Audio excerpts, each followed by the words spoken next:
తెలంగాణలోని 3 ప్రధాన పార్టీల మధ్య పొలిటికల్ ఫైట్ నడుస్తోంది. బీఆర్ఎస్, బీజేపీ మధ్య చీకటి ఒప్పందం ఉందని ఆరోపించారు సీఎం రేవంత్. అయితే గతంలో కాంగ్రెస్, బీఆర్ఎస్ కలిసి పనిచేశాయని, ఆ రెండు పార్టీలు ఒకతాన ముక్కలే అని విమర్శించారు కేంద్ర మంత్రి కిషన్ రెడ్డి.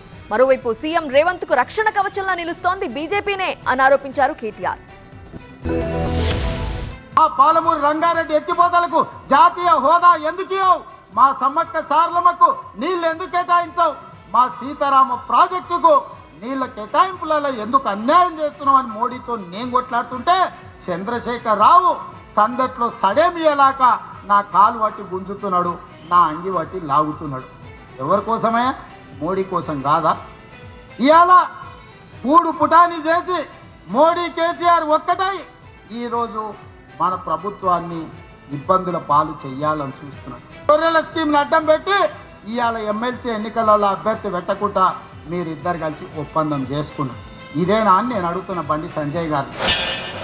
వీళ్ళు ఒక కుటుంబ పార్టీలు, అవినీతి పార్టీలు, ఒకే తాను ముక్కలు, బొమ్మా బొరుసు లాంటి పార్టీలు. కాంగ్రెస్ పార్టీ, టీఆర్ఎస్ పార్టీ కలుస్తారు, గతంలో కలిశారు, కలిసి అధికారం ఎలగబెట్టారు ఢిల్లీలో, కలిసి అధికారం ఎలగబెట్టారు హైదరాబాద్లో.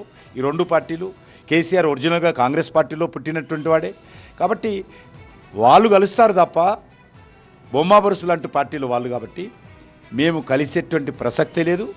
మేము ఇప్పుడు కూడా మనవి చేస్తున్నాను, వాళ్ళు కలిశారు కాబట్టి, వాళ్ళకు ఒప్పందం కుదిరింది కాబట్టి ఢిల్లీ లెవెల్లో, సోనియా గాంధీ లెవెల్లో, మల్లికార్జున ఖర్గే స్థాయిలో కాంగ్రెస్ పార్టీకి, బీఆర్ఎస్ పార్టీకి ఒప్పందం కుదిరింది కాబట్టి ఈరోజు వాళ్ళు ఈ రకంగా మాట్లాడుతున్నారు. ఇలా రేవంత్ రెడ్డికి రక్షణ కవచంలాగా ఉన్నది ఎవరో కాదు, బీజేపీ.